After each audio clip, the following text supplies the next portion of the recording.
It's not about the past, it's about knowing your history so you can fight in the present. Otherwise, you don't know who the real enemy is, what the real issue is, because it had been covered by many layers of bad information, of lies, and manipulation. And this week's opening quote comes from Raoul Peck. Welcome to Surviving the Matrix, ladies and gentlemen. My name is Maxwell Egan. It's a pleasure to be with you once again, and I will be your host for the next hour. And what an interesting week this has been, ladies and gentlemen. The bombshell that was dropped by Amy Robach from the ABC when she was filmed off air, and someone leaked it and put it on the internet when she was saying how they had all the dirt on Jeffrey Epstein 3 years ago. And at the ABC, and elements within Buckingham Palace squashed the story. Incredible to see that information get out there, and it went viral. 2 million views in 24 hours. Great stuff. And seriously, good on Project Veritas for publishing that video. I'm sure there was a lot of people who really didn't want it published. So it seems that the Epstein case is not going to die quite yet, and that's a good thing. And 10 points to Luke Rudkowski from We Are Change and Jeff Berwick, the Dollar Vigilante, for sneaking onto Jeffrey Epstein's island as well. God, I wish I'd been in the area for that one, folks. That would have been great fun. But 10 points for them for doing so. So great to see that information getting out there and the media having no choice but to pick up on this story and continue rummaging through it. And I think we're going to see a lot more heads roll in the future. I really do. I think that this is still going to come back to haunt quite a number of people, this story. But moving on from that, we are certainly facing a lot of challenges in the world today, ladies and gentlemen. We're facing an assault from all quarters and even from the people we are attempting to save, as has always been the case. But it's a interesting thing now to see how so many people who are pushing for freedom and pushing for some type of real change, so many really positive people who want to do good in the world have been corralled and hijacked and tricked into supporting things such as the Extinction Rebellion movement, which of course is a complete New World Order United Nations scam, which is all about controlling nations economically even further and selling off nations even further, and ushering in the smart grid on top of it, and getting the kids to support it under the mistaken concept that they're actually supporting the environment and supporting human freedom when they're actually supporting exactly the opposite. It's quite freaky to see.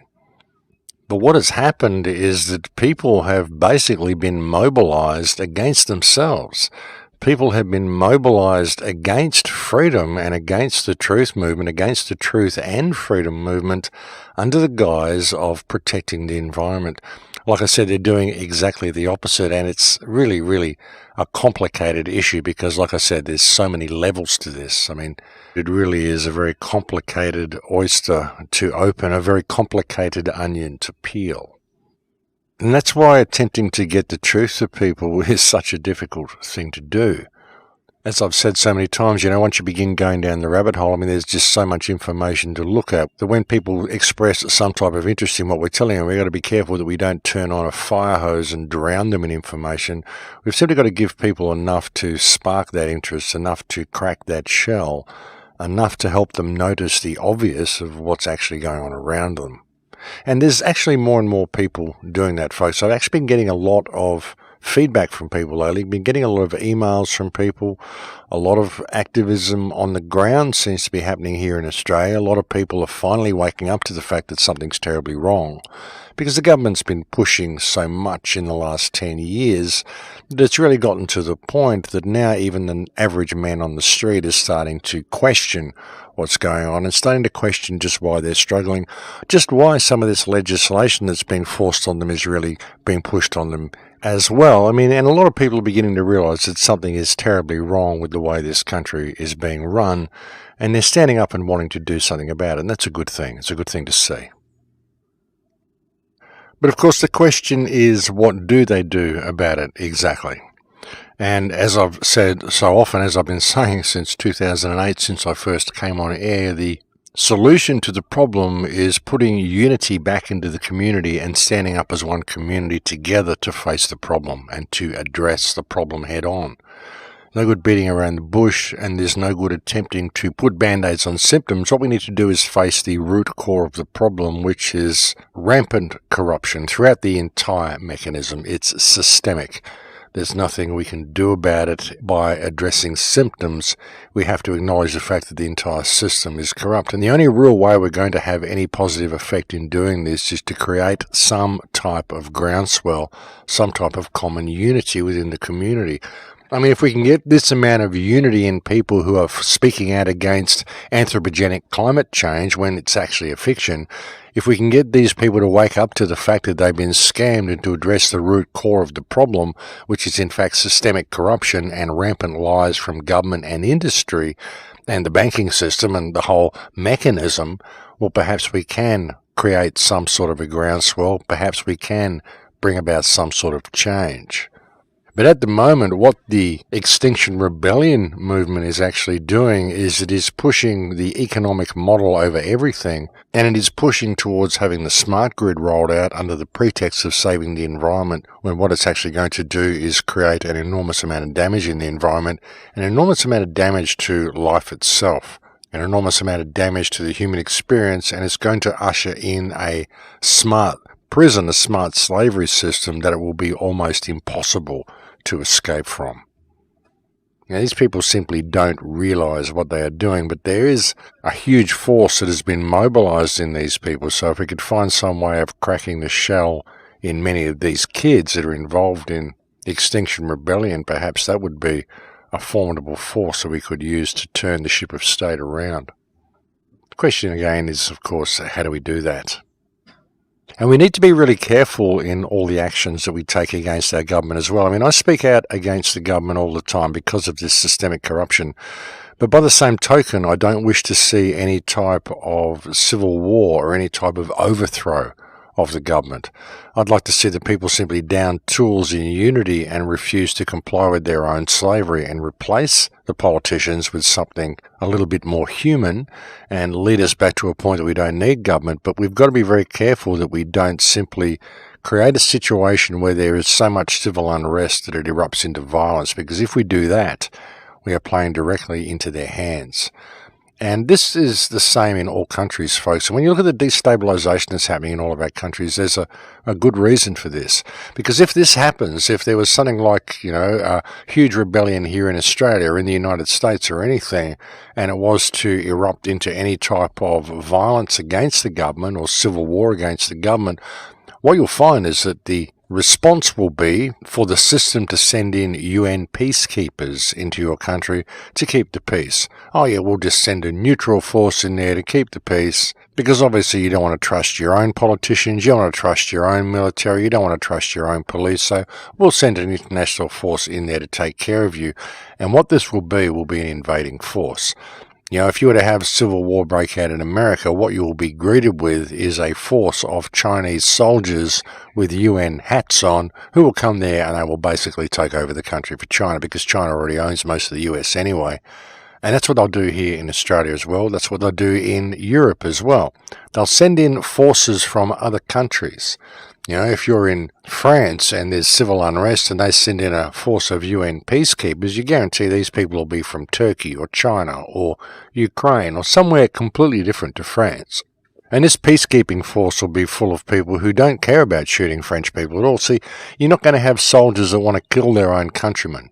You're not going to have Australian soldiers and American soldiers that are going to want to open fire on their own people.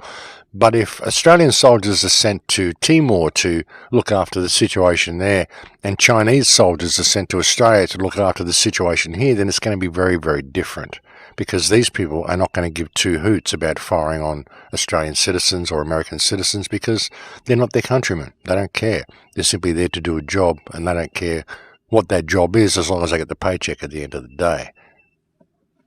See, that's the thing about UN soldiers, folks. Think about it. I mean, UN soldiers, if you're a soldier and you're fighting for the UN, you're not fighting for your country.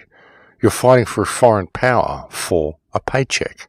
So the UN soldiers are essentially a mercenary force. It's a mercenary army, an international mercenary force controlled by an international group of power brokers and robber barons who are using it to inflict themselves upon the rest of the world. And that's the danger that we face, folks. The UN is the New World Order force, and as I said, it's a mercenary army.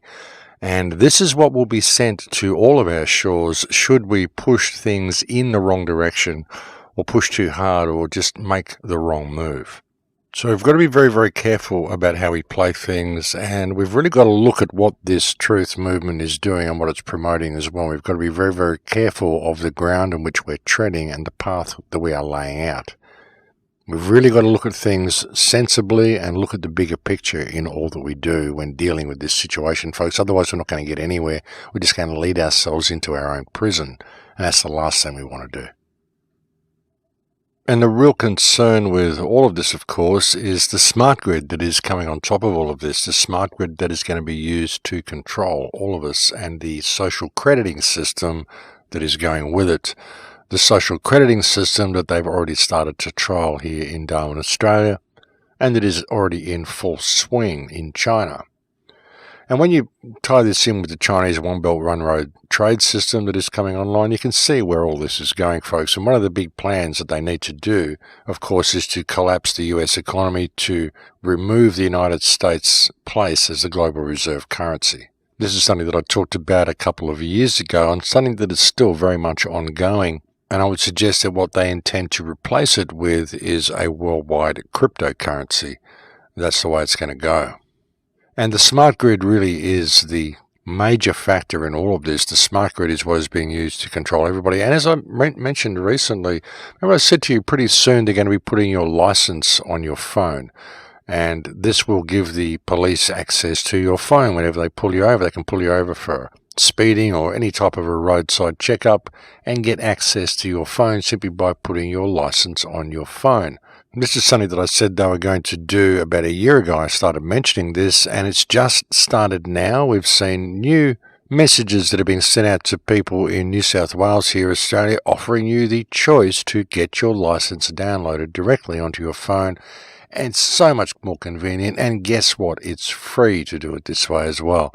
So this is the way they are leading us, folks. They want your license on your phone. You see, a police officer, if they pull you over on the side of the road or just pull you over for any reason at all, they can ask to see ID, and you have to show them ID upon demand, license or student ID card or whatever it is, but they can't just ask you for your phone. They can't just search your phone if they pull you over on the side of the road or stop to ask you questions on the street or stop to ask you for ID or anything like that. They can't just demand to search your phone.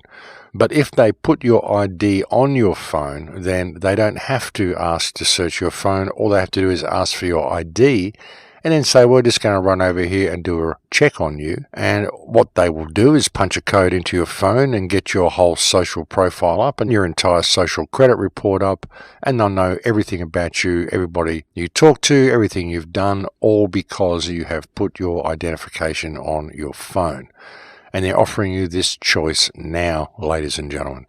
And it's a choice at the moment, but soon it will be mandatory. Soon there won't be a choice. Soon it will be the only option you have. When you want to get your driver's license, that'll be the only option, folks. You'll have to download it onto your smartphone. That'll be interesting for me when that happens, because I won't be doing that because I don't use smartphones. I'll simply be getting them to supply me with the receipt to show that I've paid for my license, and then I'll just carry that receipt around with me. If a police officer ever asks to see my license, I'll just hand him the receipt to show them that I've paid for it and tell him that I'm still waiting for it to arrive in the mail. But I can tell you right now that this is the way they want to take it. And as I said, folks, it gives the police the opportunity to be able to search your phone. And all they have to do is get their hands on your phone, and that's it. They can just punch in a code, get your entire social profile up, look at what your social credit points are, and decide whether you are a person of interest that they should take in for questioning or not. Right there on the spot, simply because they've got access to your phone, because you've been tricked into putting your license on your phone. So you need to alert people to what is going on here and discourage anybody from getting their license on their phone. Ladies and gentlemen, this is a very, very bad place to be going. But like I said, folks, it's coming from all angles, just the legislation, the laws, everything they're doing. Now, the new Fixated Persons Act that they have enacted here in Australia. You can now be classed as a fixated person if you do things like write to politicians too many times about a particular issue. Let's say 5G is a concern for you, and you write to your politician about it and they don't respond to you, so you write again, and this continues and you end up writing 5 or 6 letters to your politician. If you do that, you can now be classed as a fixated person and you can be arrested and taken off for psychiatric evaluation. And they can do this, folks, by simply not responding to your letters. That's what they do. They just don't respond, so that you have to keep asking, and then you're suddenly fixated and they can take legal action against you. And the Australian Mental Health Act, the Australian Mental Health Services, is basically a system of organised abuse of population. It's a system whereby you can just take anybody off the street, disappear people's children, take parents, do whatever you want by simply claiming it's all under the Mental Health Act. I've recently been contacted by a family actually whose young son suffers from narcolepsy. He's a 19-year-old. They found that by smoking cannabis his symptoms completely disappeared. And they told their doctors of this miraculous achievement by simply using weed. The doctor sent them to a specialist. The specialist recommended the child be put on psychotropic drugs and come in for an evaluation. The parents said, "We don't think this is a good idea." And the result was that the child has been taken from the parents, locked into a psychiatric ward, been forced to take psychotropic drugs, and the parents have no say. The child has no say. The state has simply done this under the disgusting human abuse system that is masquerading as the Australian Mental Health Act. And think about that, folks. I mean, they've literally kidnapped this 19-year-old child. And this is right here in Brisbane, Australia, being done by the police, the sworn protectors of society. They've kidnapped this child. They've taken him to a psychiatric ward. They have him locked up in a psych ward, white walls, wearing hospital clothes, being fed on psychotropic drugs, when all he has to do is smoke some cannabis and his symptoms disappear completely. This is torture. This is legalized torture of a young person by an utterly corrupt criminal government that does not give a shit about the people. That's what we're facing here in this country, folks. Scott Morrison is such a dipshit. He is literally such a toxic psychopath that he would allow this sort of stuff to go on in this country. And the rest of the stuff that he's doing, folks, like I said, selling all of our water off overseas. He's doing all sorts of terrible things, this man. And just think about that for a moment and let it really sink in, folks. If you're an Australian, let that sink in. Scott Morrison is selling our water. They are draining the Great Artesian Basin, pumping out thousands upon thousands of gallons of water from the Great Artesian Basin, and they are selling it to China. And as I said, folks, let that sink in. This is a desert nation. We have such a small amount of water on this country and in this country. We have such a small area that can be populated in this country due to the lack of water in this country. Most of this country is a desert. And we have a Prime Minister who is so up himself, so up foreign interest, has his head so far up UN arsehole that he is selling our water to China. He does not give a damn about the people of this country. He is literally hanging us out to dry, and to dry literally, folks. We are going to have no water left in this country if this toxic dipshit is not taken out of office and sent somewhere very dark and very deep with very thick bars on the walls and windows. That's the situation that we're facing, folks. We have a criminal cabal that has taken over this country and is destroying this country and is hanging this country's people out to dry. Scott Morrison does not serve the people of this country. He serves foreign interests, and all you've got to do to confirm that fact is look at his actions. And it's about time the people of Australia stood up and made a little bit of noise while we still have the opportunity to do so, folks, because they're bringing out all this sort of legislation all the time. Now, they've enacted so many incredibly repressive laws in the last 10 years since the 9/11 attacks were staged. And fortunately, a lot of people are beginning to notice it, but this is what's happening, folks. This type of legislation is being rolled out in every state, and it's happening almost every day. So this is how bad it's become in this country, folks. And I would suggest the politicians should be subject to these types of legislation as well.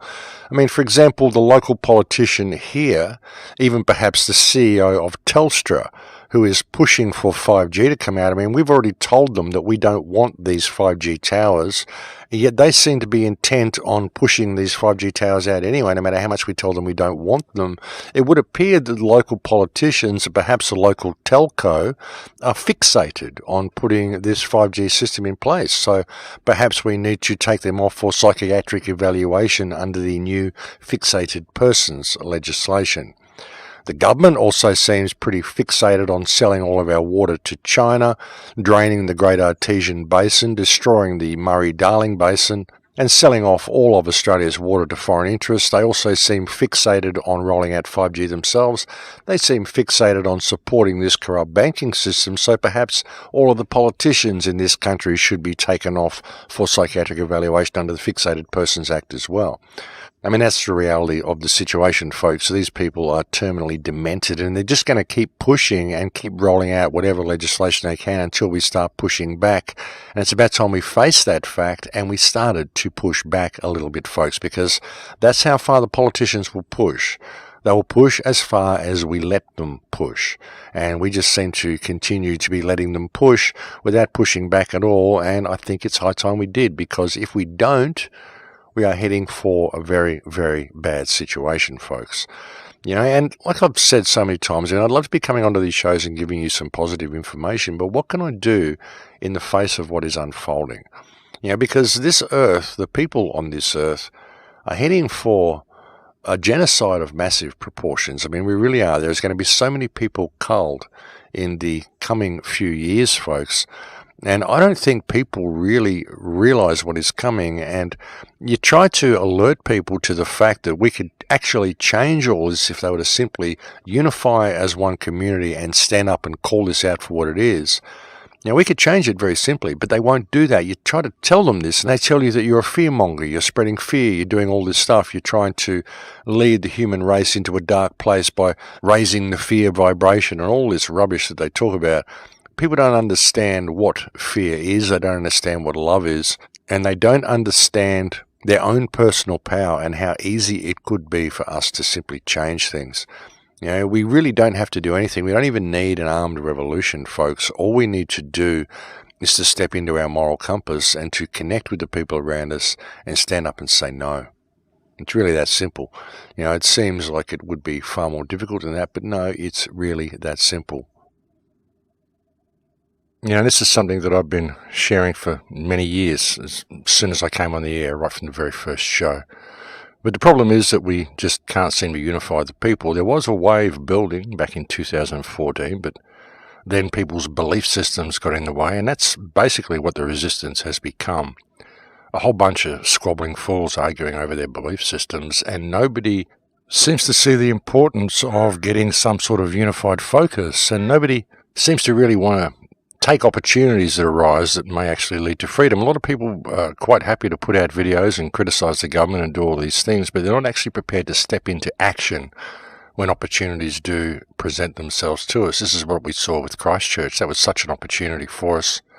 We didn't have to debate whether it was real or fake or anything. All we had to do was ask the question, look at the video, and ask the government the question, well, if it's a lone gunman, like you say, then who are these guys on the video?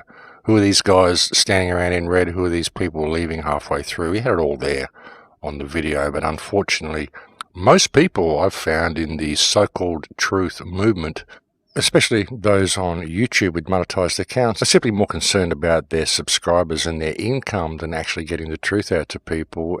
Now, to be quite honest about it, many of them are simply cowards who want to sit there and criticize other people, but they're not prepared to actually jump into action in the real world. And if people aren't prepared to do that, then we're not going to get anywhere, because that is the only way we are going to get somewhere, folks, is we have to get into action and be prepared to apply all these spiritual understandings we have to the real world. You know, as I've alluded to on the show so many times, the real answer to escaping this system lies in love. The problem is that many people do not understand what love is, because, I can say this and people think, this is just this warm, fuzzy, new age thing that you're doing. It's not going to change anything. But people, as I said, do not understand what love is. People have this concept that love is this warm, fuzzy thing, or it's something sexual or whatever. But really, if you look at reality, if you look at this being an energetic universe, a universe where all is made of energy, everything comes from the very same energetic source ultimately. If you break everything down to its component parts, all you get is photon light and photon sound. That is it. It's energy. The entire universe is energy. It's all electrical. So if you think about this universe as having two polarities, the polarity of positive and negative, the polarity of good and bad, the polarity of black and white, whatever the two extremes are that you want to use to put it in to be able to understand it, if you can think of it as an emotional expression and think of reality as emotionally based, then the two spectrums of that energy, the two polarities of that energy, are the energies of love and fear. So you think about that one. What is love? Love is simply not fear. So if you're in a state of fear about any aspect of your life, then how are you in a state of love? You might be in love for life, you might love people, love animals, love all sorts of things, but if you're in a state of fear in any aspect of your life, how are you in a state of love? You're not. And the thing is, this system is all based in fear. It's a system of fear and scarcity and trauma-based mind control. That's what this system is. That's what it's always been. And if you can think of love, if you were living in a universe that was just love, that was the only energy that existed, as soon as you experienced something outside that, something like fear, you wouldn't even have a name for it. All you would know was that it was not love. So you could actually even change the name fear, change the word fear to the word not love, as one word, not love. And you could change the word love to being not fear. So, as I was saying, you may be in this state of spirituality and love and light and all this stuff that people say, but if you're afraid to look at the shadow around you, then how are you actually in a state of love? You're not. You're in a state of fear. You're in a state of denial of the shadow that exists, which is what is perpetuating the shadow, and you're in a state of fear of facing it. So you're actually in the exact opposite of the expression that you're claiming to be in, by simply refusing to look at the shadow, by refusing to shine any light on the shadow. Now, if people were to actually do that, as I keep saying, folks, we could quite literally change the world in a day. And I'll continue with this a little bit more after the break, but I think we have reached break time now, so I'll leave it there for now. We'll go have a break. Thank you for joining me on the air today. It's always a pleasure to have your company, and I'll be back to speak to you again in a few minutes. Don't go away, because I've got plenty more to come. And welcome back to the show, ladies and gentlemen. Yeah, so something that I've found, that I've encountered a great deal in my life in attempting to share this type of a message with people, especially in the areas that I've lived in, such as Byron Bay here in Australia, which has really got to be the world capital of spiritual narcissism. It really has. What I've encountered so often in these situations is the love and light people. The people who refuse to look at the shadow, they will commonly sprout the same narrative that where attention goes, energy flows. The darkness is not part of my reality. By looking at it, I'm manifesting it, and so I'll refuse to look at it. And there is just so much wrong with this statement that it beggars belief that people cling on to it as a means to disguise their own personal fears, because essentially that's what they're doing. And to really understand this, and I know I've gone through this on previous shows, I'm not sure how long ago it was, so I'm going to go through it again because I think it needs to be made apparent to people, and just for anybody who might have missed it. But to understand how this works, you really need to understand the true nature of light. What is light? And essentially, light is information. And to illustrate this point, say for example you were to walk into a dark room, complete blackness, you don't know what's in there, you're just walking into this room and there you are. You have no information about the room. But as soon as you strike a candle or strike a match or light a light, you can suddenly see where you are, because the light has given you that information. It's given you information about the room. Light is simply information. information is light. People who step onto the path of enlightenment often don't realize what the path is that they're stepping onto. They very often think that this path of enlightenment will lead them to a place where they will eventually climb the mountain looking for the blue rose or whatever, and they'll sit atop of the mountain in robes and all their chakras will be opened. They'll be glowing, an all-knowing, all-wise, all-seeing being. And that is not what enlightenment is. That place that you're looking for is called Ixtlan, and it is a place that doesn't exist. Well, it doesn't exist in a form that most people believe or conceive that it exists anyway, inasmuch as the place you are looking for is not a destination, it is in fact the path itself. The journey is the place that you're looking for is the journey that you're on, the journey is the place. And unfortunately, most people are missing out on that place because they are not allowing themselves to access the information that becomes available, the light that becomes available to them along the path, along the way. And what they don't perceive on their path to enlightenment is that that path to enlightenment is the journey that they are on.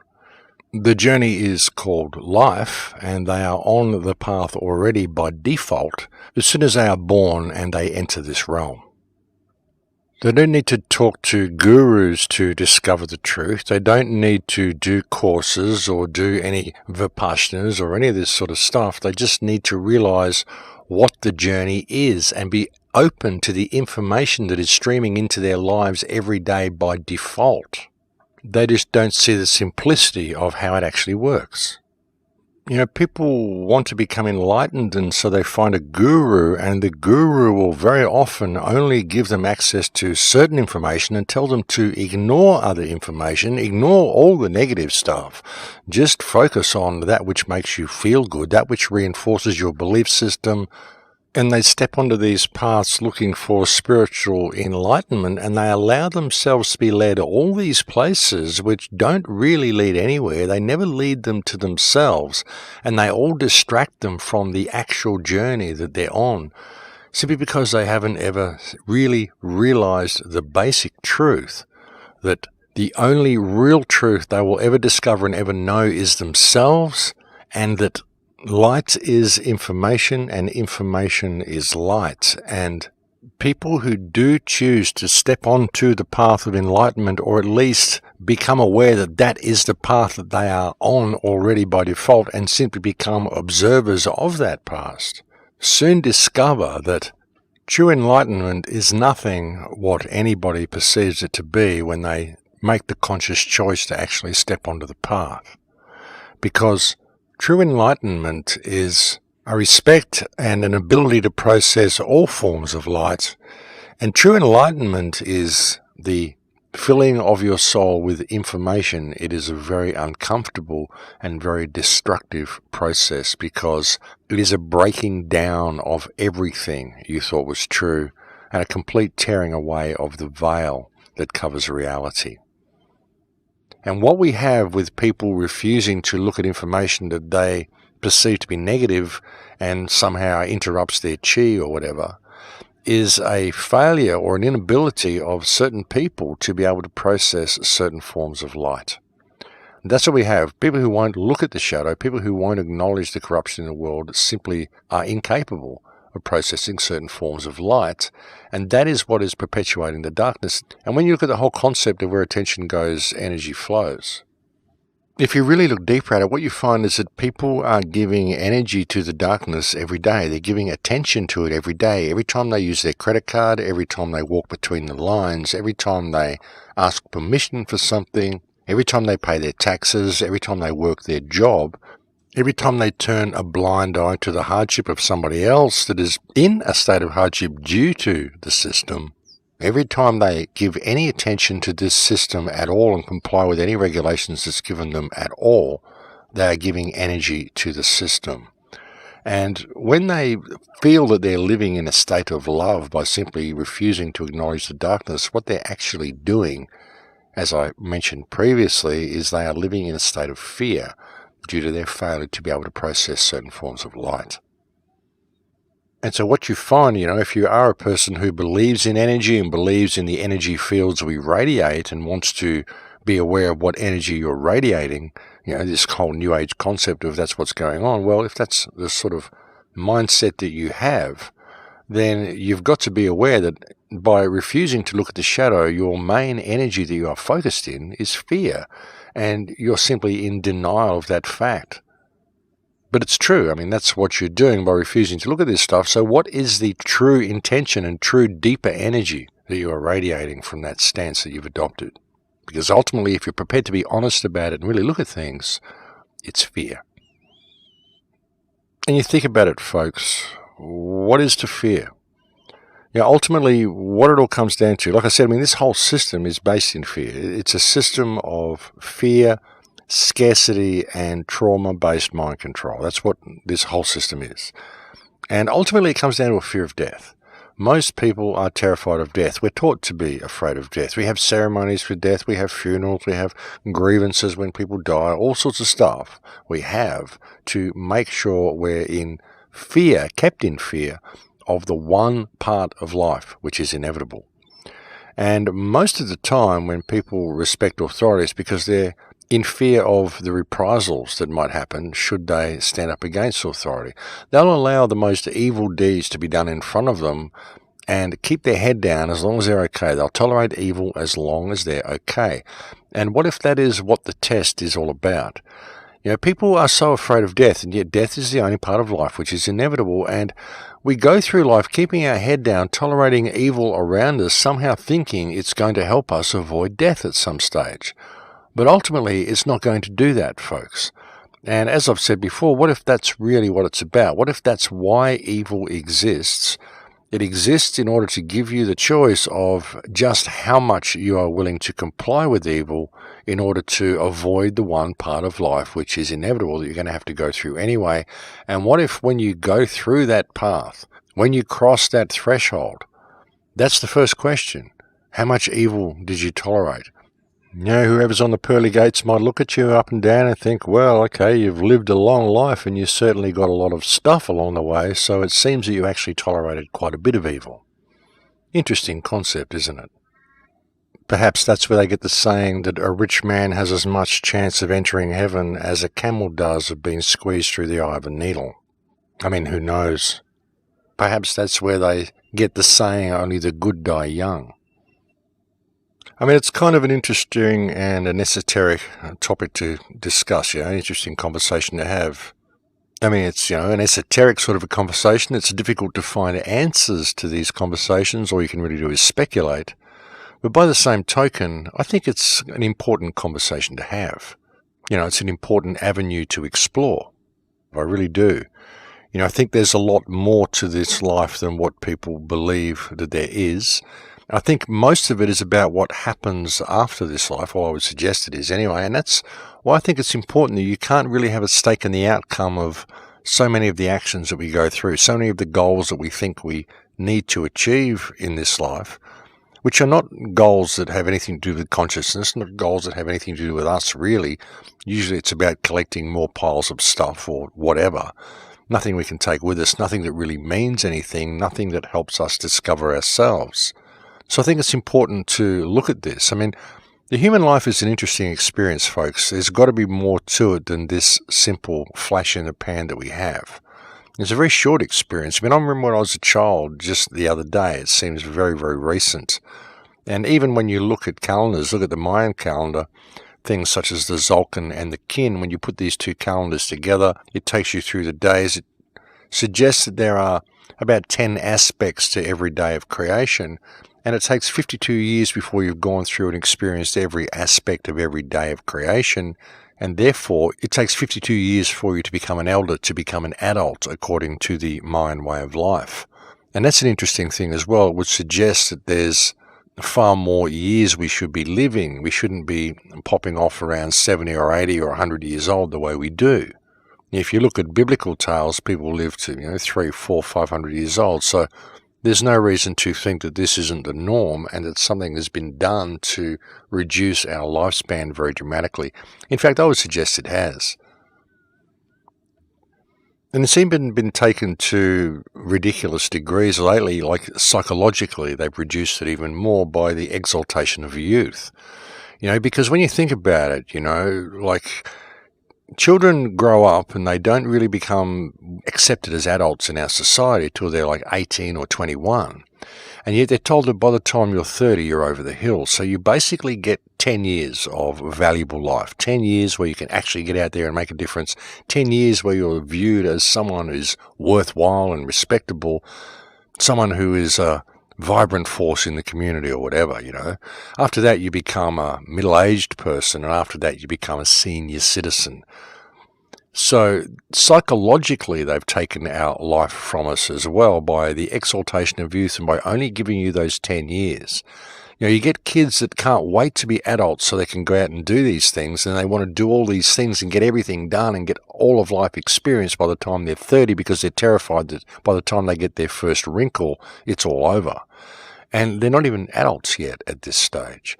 We get kids to go out and become business people and go out and form companies and do all these things when they haven't even really grown up yet because they haven't experienced every day of creation yet. So they have no real idea of how reality works. They're just trying to think economically and think that's what it's all about. So it's kind of an interesting thing, We've been brutalized in so many ways, ladies and gentlemen. We've had everything that it means to be human taken from us in so many ways. We've been enslaved to time, and we've been given such small amounts of time with which to respect ourselves and with which to do anything. As I was saying, we get that 10 years from when you're 20 to 30, and that's it. But before that and after that, it's all downhill. And this is a program, and it totally disconnects people from what it means to be human. It totally disconnects people from the path of life itself. They don't see what it is. They don't see the journey that they're on. They're looking for this thing that's going to happen when they turn 18 or 21 or whatever. And then they're afraid of what's going to happen once they get to 30. So they're living in fear at that point. They're dying to get there and really happy once they do get there. But as soon as they start treading down that path, then, the first couple of years of it is usually immersed in ego that you get when you've just become an adult and accepted by society, at 21 years old or whatever. And then it soon quickly begins to decay as 30 starts to approach. And as I said, it all goes downhill from there. People are taught to get all sorts of prosthetics and all sorts of things and all sorts of enhancements, all sorts of things done to themselves to hide the fact that they're starting to get wrinkles, hide the fact that they're actually beginning to grow up is the thing, People seem to be terrified of actually growing up, terrified of actually becoming anything that isn't this beautiful young look that is so accepted by society, and they're terrified of not achieving all these goals that they really don't need to achieve. All these goals and all these parameters that have been given to them by society that they think are successful, they will be successful once they've reached these points. All these milestones and all these things that are generally unachievable. And people are so fixated on youth and beauty that you'll even get beautiful people who will take photos of themselves and then Photoshop them in Photoshop and fix themselves up and change themselves before they post them on Instagram because they're not happy with the way they look. They want to look even more beautiful than what they are. And they simply turn themselves into something unrealistic and then wonder why they don't like looking in the mirror. And it's a crazy psychology that's been put over us, folks, and all of it is disconnecting us from what it means to be human. All of it is causing people to really lose track of their lives and not experience the truth of their lives, not experience their lives for what they really should be. It's a very sad thing to see, but it's so prevalent in our society. We have a society that's been created for us which is so incredibly competitive, and it's got to the point that it's now competitive in looks as well, competitive in beauty. Even amongst the beautiful people, they're competitive in this, and none of it means anything, folks. It's not supposed to be that way. We need to be more cooperative and not so competitive, and we need some unity. That's the only thing that's going to change things. I know I've probably gone off on a whole bunch of tangents on this show today as well. It's just difficult to find a way out of this mess without looking at everything from all these angles and looking at this. Because ultimately, if you want to find a way out of this mess, it's got to come down to people doing the inner work and changing the inner self, but being prepared to apply that to the 3D world they live in.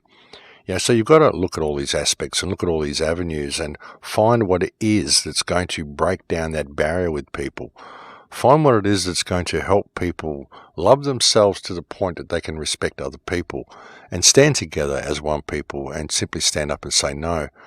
It's really difficult looking at the world going in the direction that it is and seeing the beauty of the human spirit and the potential of the human spirit the way I do, and seeing how ill-prepared people are and how unwilling people are to step into their own power. It frustrates me no end, folks. It really does. In all the years that I've been doing this, I can see just how simply we could change the world. The problem is, I guess, getting the message to people. How do you get the message out to people? I mean, the media obviously isn't going to do it. Perhaps they will now. Perhaps they'll start doing it. Now that they're falling apart, now that we've had people like Amy Robach spill the beans, even if she didn't mean to do it, at least it's out there now. And perhaps people will see. I mean, we've had the Australian media pushing back a little bit against government. Perhaps some people within these organisations will be prepared to step into their light at some stage and help us get this message out to people. Perhaps there are some world leaders that have some integrity somewhere. I kind of doubt that, but you never know. Perhaps there are people within the system who will step up to the plate. But ultimately, it's got to come down to us, folks. Because it doesn't matter what any politicians do. It doesn't matter what people get within the system and make any changes, whatever. If we haven't changed what's in our hearts and we continue to comply with wrong behaviour, if we continue to step outside our moral compass every day, if we fail to see the soul test that we're involved in here, then nothing's going to change. That's why there's no point even creating another system. And again, I've said this so many times as well. It doesn't matter what system you create. If we haven't changed what's in ourselves, nothing's going to change. You can put any leader up there you want. You can put any rules in there you want. You can put the most benevolent people up there that you could possibly find. But if people do not change their moral compass and are not prepared to change the way they interact with the people around them, nothing is going to change. It doesn't matter what system we create, if we still have this moral rationale that we have now, we're just going to end up back where we are. And of course a lot of it is due to the money system, due to the fact that we're forced to pay to be alive. That is a huge part of it. It's a huge problem in everything. But again, even that, I mean, putting so much focus on the money system the way we do, this again is simply due to us stepping outside our moral compass. I mean, I don't put a lot of value on money. I mean, I do to the point that, we need it. I mean, I need it. We all need it. We've got to live. We've got to eat. And we've got to pay to be alive. And that's the way it is. But, if I've got spare money to give to someone, if I can buy someone a meal or whatever, it doesn't faze me to do so. I don't expect them to pay me back. I don't expect any of that sort of stuff. So, a lot of it is just natural giving. We're not sort of able to give anymore because we have to put an economic value on everything. Time is money and all of this sort of stuff. So it takes away from us our natural propensity to give. It takes away a lot of good karma from us as well. I mean, when you do things for people, good things happen to you. It's always worked for me, and I've found a wonderful way to get through life is to simply, as I keep saying, throw yourself to the wind, because when you do, you find you can ride it. And just to help people around you, you find that these people help you back. It just sort of works, It's an emotional mirror. I've said so many times, life is an emotional mirror. If you can have that approach in your interactions with people, remove stake in the outcome and simply live your life in a giving nature, you'll often find that the universe will give back to you and things will just work. And I think that's how we change the world, We don't need this money system. We don't need any of this system in place. We don't need any of these cities and countries and borders and boundaries and all the things we've got. We don't need any of it to be human. None of it. None of it helps the human experience. I mean, sure, with these situations we've got at the moment, with this economic system, we've got the world divided up into countries and everyone's kept in a state of fear-based mind control and perceived scarcity. So people want to go to war with each other and take over resources and all sorts of stuff because we believe we're living in this finite world when I don't think we are. I think the world is anything we want it to be. But, all of this stuff exists, sure. So we need some sort of, protection or military or whatever to protect us from other countries. But In a normal situation where we didn't have to pay to be alive, where we didn't have this economic system forced over us, we wouldn't need any of that. If we had a situation such as what it would appear existed quite recently in the lost civilization of Tartaria, and we had free energy and all the stuff that I've been researching lately, there's no reason we would be fighting wars. There's no reason we would have this incredibly violent history that we've been given. And I don't think that this violent history that we've been given is a true history at all. I don't. I can't see any evidence to support the violent, feudal version of history that we've been given. I think most of this stuff has happened quite recently, and I would suggest that we were living in quite a peaceful world reasonably recently, and that we have an opportunity to do that again. But what it's going to take is a shift of consciousness, a shift of perspective. As I keep saying, ultimately that is the only way out of this mess, folks. And that's why I've gone through some of the stuff that I've gone through today on the show, just a bit of a spiritual show today to perhaps help people do that inner work, or just suggest some possibilities of things they might want to try to do the inner work, things that have helped for me anyway, because I think that if we do this inner work and we can bring these changes about in ourselves, we can ripple these changes out to the rest of the world. And it's one small thing. There's a lot of things we can do. There's a lot of steps we need to take. There's a lot of avenues we need to pursue. We need to do it from all angles, but I think this is one that is just important to look at. So it's just something that I wanted to share with you on the show today. I didn't plan on sharing this when I started. I was kind of talking about Scott Morrison, but that's just where it ended up. And ladies and gentlemen, we have now reached that time again where it is now the end of the show. Kind of a vast, esoteric sort of a show today. Hope it didn't go off on too many tangents, and I hope you got something from it. But it is nice to address these topics, and I think it is something that needs to be done. We really do need to get back in touch with ourselves, folks, and get back in touch with what it means to be human. Once we do that, we'll find that the remedy to this situation is really quite simple. But folks, as I said, that is it for me now. I'm going to have to leave it there. As I mentioned to you before, I'm going to be speaking at Anarchapulco next year in February.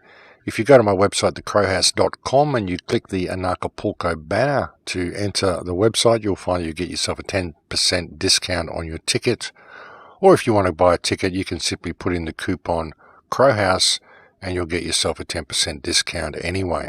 I'm also going to be speaking at an event, I think in April somewhere in the United States, which is called the Zen Awakening event. I will bring you more information to that when it comes to hand. And I intend to organise an event in LA as well. I'll keep you posted on that one. And I'll be doing AV11 as well, I would imagine. And that will be in the UK around about May. And they're the only events that I have planned for next year. And I do intend to wind the travelling down after next year, folks. I know I've been saying it for a while, but I actually intend to go through with that after 2020. I think the world's going to be beginning to change pretty dramatically next year anyway. I think even this year we've been saying things are really get pushed down to the wire. So I think the next few years is going to be a bit of a roller coaster ride, and I'd kind of like to be home for that. So that's my intention after 2020. Thank you, as always, to the many people who send me so many kind emails. I'm attempting to get on top of the emails, so do bear with me on that.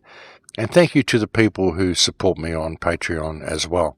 As I've said so often, I could not do any of this work were it not for the support that I get on Patreon. And actually, if anybody can chip in at the moment, I could really use a substantial injection of funds at the moment. I hate to put that out there and I hate to ask, but I just really sort of find myself behind the eight ball at the moment. And if anybody can help out at all with a one-off donation or something like that, I just thought I'd put that out there and see if there's any response I could really do with some assistance at the moment. I'd kind of like to keep things the way they are. I really don't want to have to monetize my account. Sometimes I wonder whether I should monetize the account, whether I should do live streams and super chats and all that sort of stuff the way other people do. But I don't know, I kind of like it this way. I kind of like leaving economics out of the equation completely and just allowing the universe to help me where it can. But I'll just put that out there now. If anybody can chip in for a one-off contribution this month, it would be a fantastic thing anyway. As I said, I'd really like to avoid monetizing the account. It's not a path that I've ever wanted to go down. But anyway, folks, I'll just put that out there and let the cards fall where they may. As always, thank you for joining me on the show today. It is a pleasure to have your company. It's always a pleasure. And I'll look forward to speaking to you again next week. Please take very good care until then. In Lakesh.